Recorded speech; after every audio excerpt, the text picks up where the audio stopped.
7 news में। ले चलते हैं हम आपको देश और दुनिया की सबसे बड़ी खबरों पर। अब हम आपको आज की सबसे चिंताजनक खबर दिखाने चाहते हैं। दिन भर की बड़ी खबरें आप रोज देखते हैं, लेकिन ये खबर सिर्फ बड़ी नहीं है, ये ऐसी खबर है जो सीधे आपकी जिंदगी पर असर डाल सकती है, आपके परिवार, आपकी नौकरी और आपके भविष्य पर असर डाल सकती है। इसलिए इस खबर को बहुत ध्यान से सुनिएगा। क्या ईरान युद्ध की वजह से पूरी दुनिया में फिर से कोविड जैसी स्थिति बन सकती है? क्या दुनिया फिर से ठहर सकती है? क्या एक नया आर्थिक संकट आने वाला है? ये सवाल इसलिए उठ रहे हैं क्योंकि रूस के राष्ट्रपति व्लादिमीर पुतिन ने आज एक बड़ा और एक चिंताजनक बयान दिया है। पुतिन ने कहा है कि ईरान युद्ध पूरी तरह दुनिया में कोविड जैसी आर्थिक तबाही ला सकता है, एक ऐसा संकट जिसकी भविष्यवाणी इस समय कोई भी देश ठीक से नहीं कर पा रहा। जरा कोविड का समय याद कीजिए, जब पूरी दुनिया थम गई थी, लॉकडाउन लग गया, फैक्ट्रियां बंद हो गई थी, लोगों घरों में कैद हो गए, नौकरियां चली गई थी और पूरी दुनिया की अर्थव्यवस्था हिल गई। आज वही डर एक बार फिर सामने खड़ा है। इस युद्ध का असर अब सिर्फ ईरान और अमेरिका तक सीमित नहीं रहा, ये धीरे धीरे पूरी दुनिया को अपनी चपेट में ले रहा और अब एक आर्थिक विश्व युद्ध के रूप में देखा जा रहा है। एक ऐसा युद्ध जिसमें बंदूकें नहीं चल रही, लेकिन तेल, गैस और महंगाई सबसे बड़ा हथियार बन चुके हैं। युद्ध शुरू होने के बाद कच्चे तेल की कीमतों में 45 से 55% तक उछाल आ चुका है। दुनिया के 85 से ज्यादा देशों में पेट्रोल और डीजल के दाम 30 से 50% तक बढ़ चुके हैं। अमेरिका में भी पेट्रोल 16 से 30% तक महंगा हो चुका है। बड़ी निवेश कंपनियां ब्लैक रॉक के सीईओ लैरी फिंक ने चेतावनी दी है कि अगर हालात नहीं सुधरे तो तेल की कीमत $150 प्रति बैरल तक पहुंच सकता है। अगर ऐसा हुआ तो पूरी दुनिया में आर्थिक मंदी आ सकती है। वर्ल्ड ट्रेड ऑर्गेनाइजेशन ने मुताबिक इस साल ग्लोबल ट्रेंड ग्रोथ हटाकर सिर्फ 1.9% रह जाएगी, जो पिछले साल 4.6% थी।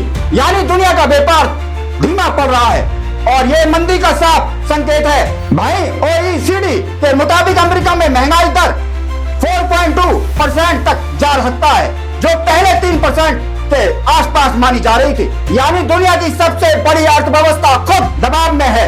रिसर्च फर्मों का कहना है कि इस युद्ध की वजह से शेयर बाजार में गिरावट आएगी, लोगों की कमाई और खर्च करने की क्षमता घटेगी और जब लोग खर्च कम करेंगे तो बाजार में मांग घटेगी, कंपनियों की कमाई घटेगी, उत्पाद कम होगा, फिर शुरू होगा छटनी का दौर, बेरोजगारी बढ़ेगी और यही आर्थिक मंदी का खतरनाक चक्र बन सकता है। इतिहास गवाह है, पिछले विश्व युद्ध के बाद ग्रेट डिप्रेशन आया, दूसरे विश्व युद्ध के बाद कई देशों की अर्थव्यवस्था तबाह हो गई। 2008 में वैश्विक मंदी आई और 2020 में कोविड ने पूरी दुनिया को हिला कर रख दिया। लेकिन इस बार हालात और भी ज्यादा खतरनाक हो सकते हैं, क्योंकि आज पूरी दुनिया एक दूसरे की जुड़ी हुई है। आज हर देश की अर्थव्यवस्था तेल और गैस पर निर्भर है और अगर इनकी कीमतें बढ़ती हैं तो या सप्लाई कम होती है तो हर चीज महंगी हो जाती है।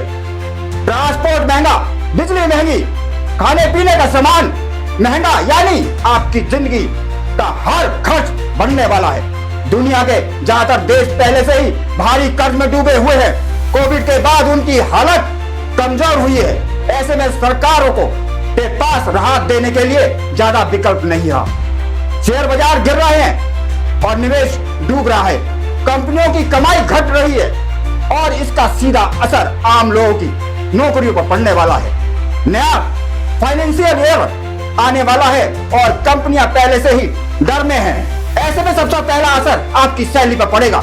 इस बार आपकी तनख्वाह शायद ना बढ़े, लेकिन खर्च जरूर बढ़ेगा।